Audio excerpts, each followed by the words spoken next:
Ever imagine taking leadership lessons from, like, a world-renowned chef? I mean, not just the whole teamwork makes the dream work thing, but, like, real actionable insights.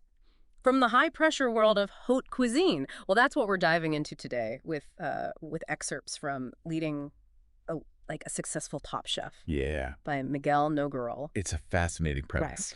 Miguel, who's a successful tech executive turned leadership coach and a lifelong, by the way, passion for food, Yeah. interviewed Michelin-starred chefs from around the globe. And what he discovered is that the skills it takes to lead a team in a high-stakes kitchen, Yeah. resilience, creativity, the ability to inspire under pressure, Right. those are all surprisingly universal. Totally. And he breaks it down into these really distinct leadership archetypes, He does. each with its own flavor, if you will. Precisely. And the first one we encounter is the passionate nonconformist. Ooh. Now, before you picture someone smashing plates and yelling in French, Right. Haha.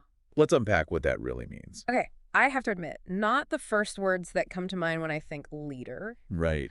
but I'm intrigued. I'm all ears. So these chefs, the ones at the very top of their game, they share this really unique drive. Okay.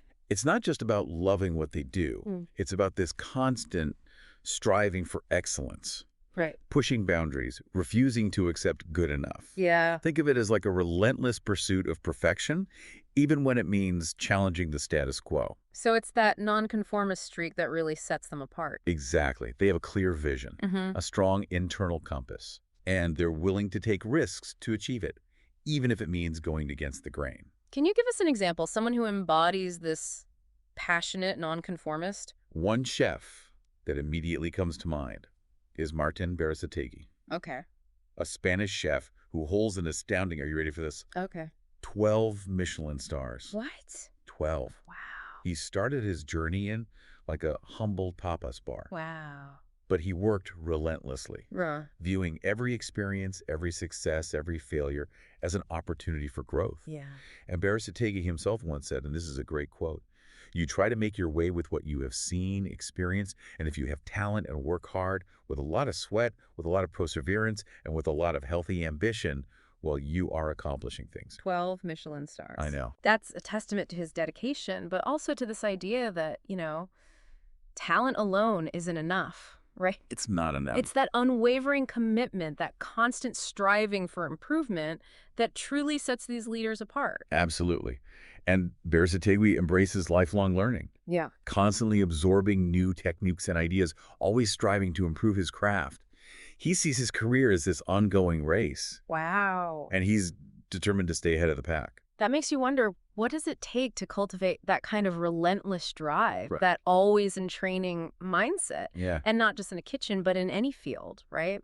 Well, that's what we're here to uncover. Mm-hmm. And as we dive deeper into the specific competencies Miguel identifies in the book, I think you'll be surprised by how relatable and applicable these chef-led lessons really are. So we're talking about these chefs who are not just talented, but incredibly driven, always pushing themselves further.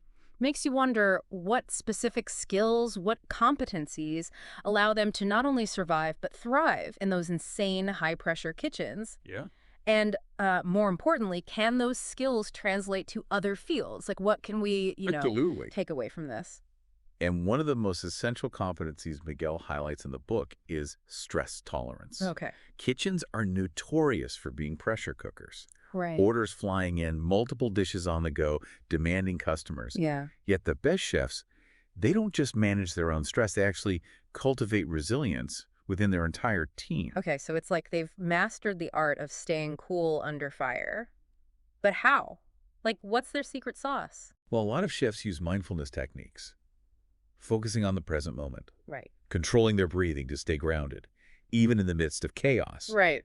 And this is something anyone can apply in their own professional lives. Totally. Like next time you're facing a tight deadline or like a challenging presentation, take a moment, center yourself, focus on your breath, approach the situation with a calm and collected mindset. It's amazing how, such a simple technique can be so powerful. And it's not just about weathering the storm, though, right? Right. It's about harnessing that energy, that pressure to fuel creativity. Precisely. And that brings us to another key competency, innovation and creativity. Okay. In the competitive culinary landscape, staying ahead of the curve requires constant evolution, experimentation, a willingness to take risks. Speaking of risks, the story of Massimo Bottura comes to mind. Another Michelin-starred chef. He's famous for this dish. Oops, I dropped the lemon tart, which was born out of a mistake. Oh, wow. Yeah. A perfect example of finding opportunity in the unexpected. Right. So one of his pastry chefs accidentally dropped the lemon tart. Oh, no. And instead of discarding it, Bottura saw the potential for something new. Wow. So they rebuilt it, intentionally embracing that deconstructed look. Wow. And it became a signature dish. That's amazing. It reminds us that sometimes the greatest innovations come from embracing mistakes, from venturing outside our comfort zones. Right. A good reminder for all of us, no matter what field we're in. But Yeah, innovation thrives on collaboration. it does. And in a fast-paced kitchen environment, communication is key. Oh, absolutely. But it goes beyond just like barking orders. Yeah, exactly. It's about fostering this culture of open communication where everyone feels heard, valued, and empowered to contribute. Right. Miguel actually shares this compelling anecdote about Enrique Olvera, Okay. the chef behind the acclaimed restaurant Pujol in Mexico City. Yeah. He realized he'd unintentionally created this kind of tense, almost joyless work environment Really? because he hadn't considered the impact of his leadership style. So what happened? Did someone forget to add salt or something? Not quite that dramatic. Okay. He noticed his team would listen to music when he wasn't around. Uh-huh. But as soon as he entered the kitchen, the music would stop. And he realized he'd been so focused on his own vision, on maintaining absolute control, that he hadn't created a space where his team felt comfortable being themselves. So what did he do? Did he like, I don't know, trade his chef's knife for a conductor's baton? He did something much simpler, but equally powerful. Okay. He encouraged his team to keep the music playing. Ah. And that small change, that shift in the environment, had a profound impact. His team was happier, more relaxed, Yeah. and their work, their creativity, it flourished. That's amazing. What a powerful reminder that sometimes the smallest changes can have the biggest impact on team morale Right. and performance. It's about creating that sense of psychological safety where everyone feels comfortable sharing ideas, taking risks. Precisely. And that brings us to another key aspect of leadership that Miguel explores in the book: mentorship. It's fascinating how these chefs create this environment where creativity and communication, they can just thrive. But it makes you wonder how they pass on those skills to their team. Yeah. It's not like they can just hand over a recipe and expect like Michelin star results. Exactly. And that's where the trusted coach archetype comes in. Okay. So these chef leaders, they're not just masters of their craft, but they're also dedicated to nurturing the next generation of culinary talent. Right. It's about recognizing that potential and fostering growth through this combination of mentorship and coaching. So it's this blend of passing down wisdom, providing hands-on guidance, but also pushing their team to kind of step outside their comfort zones, experiment, develop their own unique styles. Absolutely. Think of the kitchen as like a training ground, a culinary academy, where chefs impart their knowledge, their techniques, but also challenge their team to think critically, to find their own voices. Yeah. It's about striking that balance between guidance and empowerment. We talked about Barasatake's incredible drive, his always in training mindset. Does he also embody this like trusted coach archetype? He does indeed. Okay. He's known for his sponge analogy. Okay. He says, the teacher must ensure that the students wring out the sponge every day. If you forget to moisten the sponge, which dries out daily, the fault is not theirs but yours. Wow. So he really believes it's the leader's responsibility to create that environment where their team feels continuously challenged and supported. It's about fostering a culture of learning. Yes. Where everyone feels empowered to ask questions, to make mistakes, to grow, which makes you realize how crucial self-awareness is for any leader. Oh, absolutely. Like they need to understand their own strengths, their weaknesses, how their actions impact those around them. You've hit on a crucial point. Yeah. Miguel dedicates an entire chapter to emotional self-awareness, Okay. highlighting its importance in any leadership role. Right. And these top chefs, they understand that their emotions, their reactions, can have this ripple effect throughout the entire kitchen.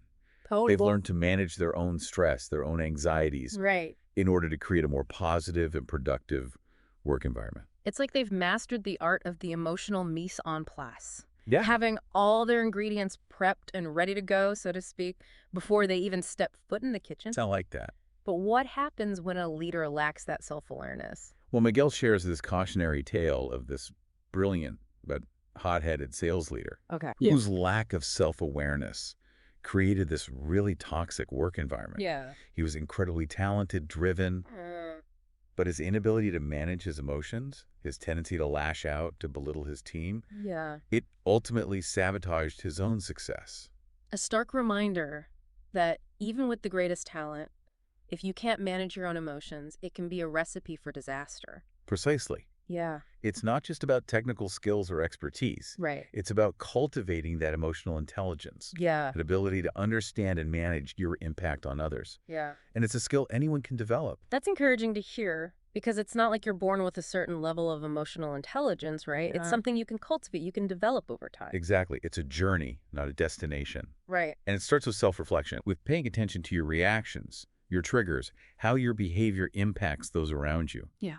Seek feedback from trusted colleagues or mentors, and be open to hearing those different perspectives.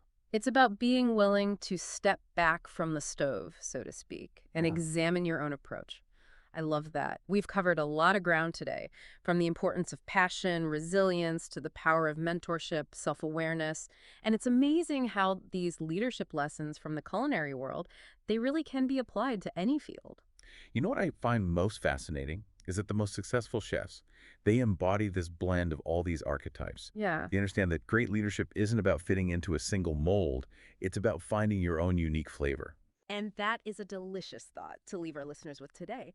As you go back out into the world, facing your own leadership challenges, ask yourself, what's your leadership flavor? What unique blend of skills and experiences do you bring to the table? And for more food for thought, make sure to check out Miguel Noguerol's book, Leading Like a Successful Top Chef. We've just scratched the surface of the insights he has to offer. And remember, just like in the culinary world, the key is to keep experimenting, keep learning, keep growing. Until next time, happy leading.